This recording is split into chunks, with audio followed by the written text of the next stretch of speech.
Hi, I'm Stu from Hive Automation and welcome to the Hive. In this video, we're taking a look at this Meross Smart Wi-Fi ambient light, and it is the HomeKit version. As always, we'll take a look around the outside of the box. We'll take it out of the box, get it paired up and explore the native app. And in a future video, we're going to explore connecting all of our Meross smart gadgets to Home Assistant using a custom component. So while I roll the intro, why don't you take a moment to subscribe and hit the bell icon so you get notified when I release new videos each week. While you're at it, if you like what I do here and you want to support the channel, there's affiliate links to smart home gadgets that you can buy for your own smart home, including the Meross Smart Wi-Fi Ambient Light. And you can support the channel at the same time when you use those links without it costing you any extra, or you can support the channel directly through my Buy Me a Coffee link. Of course, those affiliate links and my Buy Me a Coffee link can all be found on my website, hivemindautomation.com.au. With all of that out of the way, let's get started.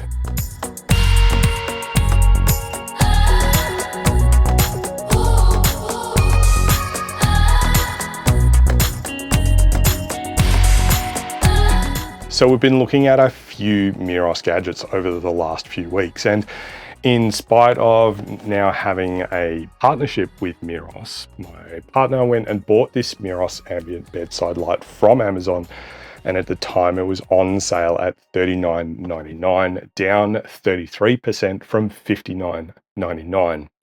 And as I say, we paid for this with our own money. Meross did not send this one to me, despite having that relationship, but I digress. This one is the modern version, but there's a couple of others like the MSL 420HK for a regular price of $89.87, or the MSL 430K for $69.99 on the sale, but I have seen it listed as up to $93.19. Like with some of our other Meross gadgets, we got the HomeKit compatible version, though I haven't been able to find any non-HomeKit versions of these lamps. To be honest, I didn't look particularly hard for them though, because at this point I think it's probably just better to get the HomeKit version and not need it than want it and not have it. So as always, we'll start by taking a look around the outside of the box. So over on our B camera here, we have the box Smart Wi-Fi Ambient Light, MSL 450, picture of the unit, works with Apple Home. On the right hand side, Smart Scene, remote access, voice control, smart schedule, effect mode, eye caring, flicker free, safe and durable, works with Alexa, works with Google Home, compatible with SmartThings. On the left side, a serving suggestion and a picture of the app. And on the back, technical specifications, 5 volts at 1.5 amps input, 100 by 180 millimeters, RGB CW, 2000 to 5700 Kelvin, wireless standard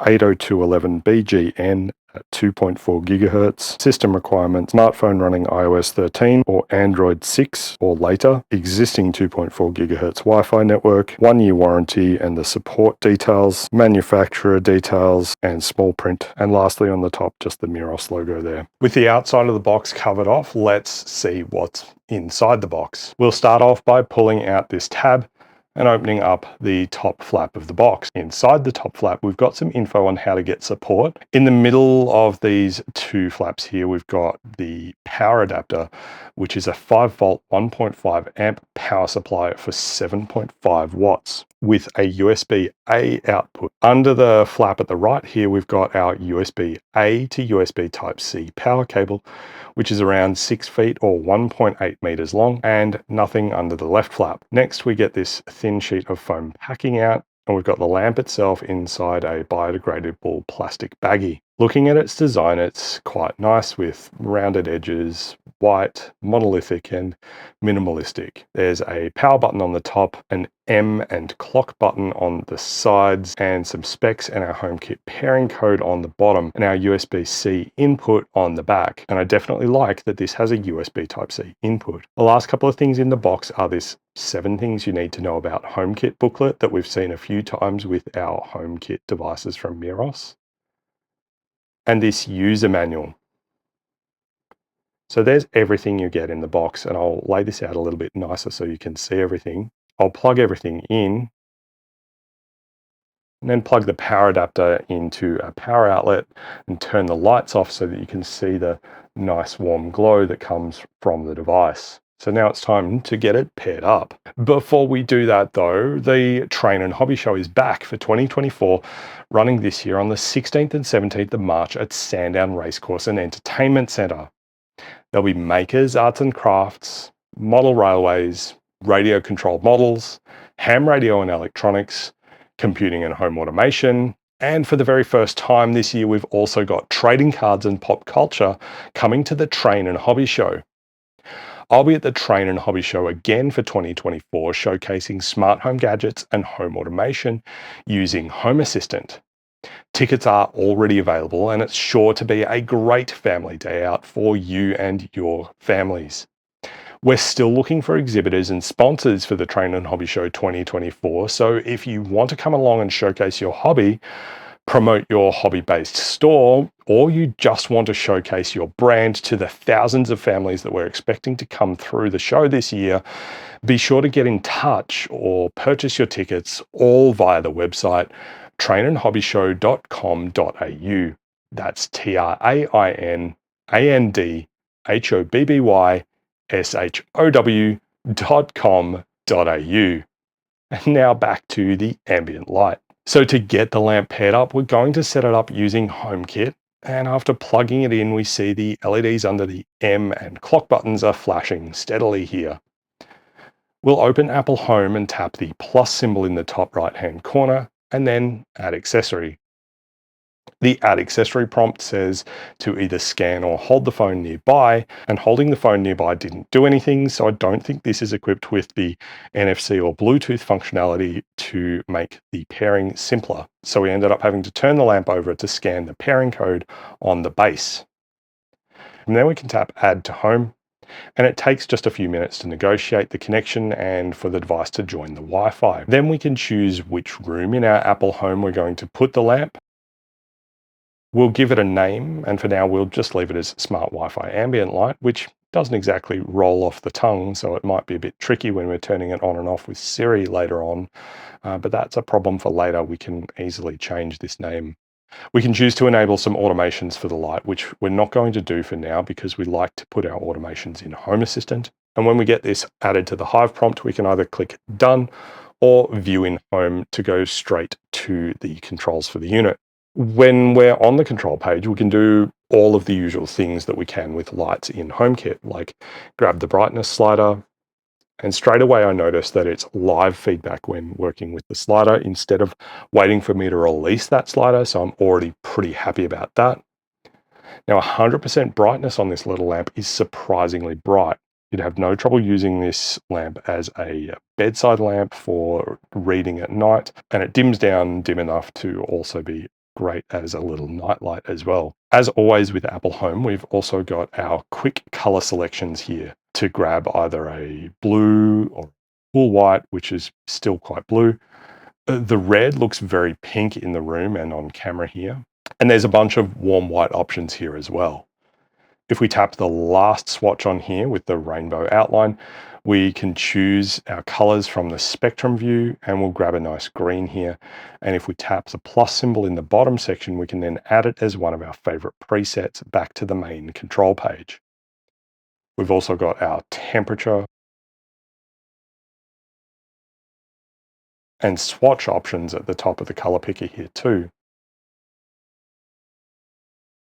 If we tap Done, we'll see my new color favorites have been added to the quick picker here.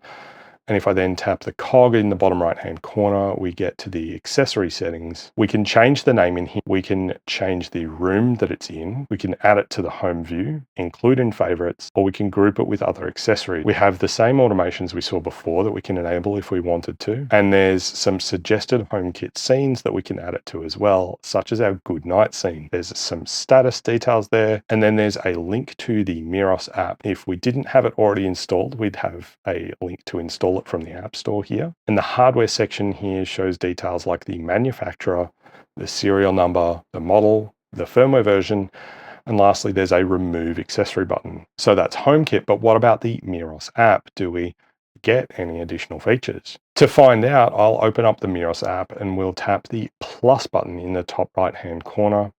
We need to allow access to Bluetooth for discovery, but it's already found an unbound device on the network, which is a smart ambient light. We'll tap add next to that, and it tells us that it may take a minute to add. We get a check mark next to the smart ambient light, and if we back out to the home screen, the device isn't there yet. We notice that the LEDs on the lamp start alternating, and within a few seconds, the lamp then appears in the home page in the Meross app. We can turn it on and off, and then drill into the device. We'll quickly dismiss this prompt to rate the Meross app on the App Store for now. And looking at it, the controls in the Meross app are pretty basic. At the bottom, we've got an on and off button. And across the top, we've got white to then choose between the cool and warm white colors on a color wheel. And there's a brightness slider on here as well. When we go to color, we can then choose our color on a color wheel. And again, we get that live feedback where we don't have to wait until we release to get the color that we want. If we tap the heart next to the color wheel, we can then add the color that we've chosen to our favorites, and we get a prompt telling us that we'll then be able to quickly switch between colors by tapping the button on the top of the device. So we'll add a few and we'll play with that later. There's also an effects tab in here, and this effects tab shows us some predefined settings like night, which is just a warm white, reading, which is a cooler white, working, relaxing, which is a breathing animated effect, soft, which is a breathing effect in a blue. There's party mode, which flashes between some different colors. Colorful appears to be just slightly different in the color selections between the flashes. And family, which is the last one, which just seems to be a faster breathing effect and a cooler white color. I'm going to tap the pencil edit button in the top right hand corner of the colorful tile here, and we can see in here in the effect, we can change the name, which at the moment is colorful. We can change the brightness, and we can change the flash mode. And you'll notice that there's 3 different flash modes in here. There's static, which is just going to allow us to have the one color. There's flash, which is what it already is on, and it's just cutting between the different colors. And then we've got breathe. We can also change the flashing speed. So if we set it to breathe and the speed down a fair bit, we can also add some colors to the scene. And it's worth noting that any change that you do make to these effects, they're not live. They only take effect when you tap done in the top right-hand corner. So now that we've made those changes, we see that we've got a much slower fading, and it's cycling into other colors as well here. If we tap the smart section at the bottom of the screen, there's some options in here to set up scenes and routines. And those routines include countdown timers, and we can also do some named on and off scheduling, but it doesn't allow you to set the colors or the effects on these schedules. So I can only assume that it's going to remember the last state and restore that. Back on the home screen for the lamp, there's the favorites option at the bottom. So any favorites that you set in whites or colors are going to be accessible quickly from there.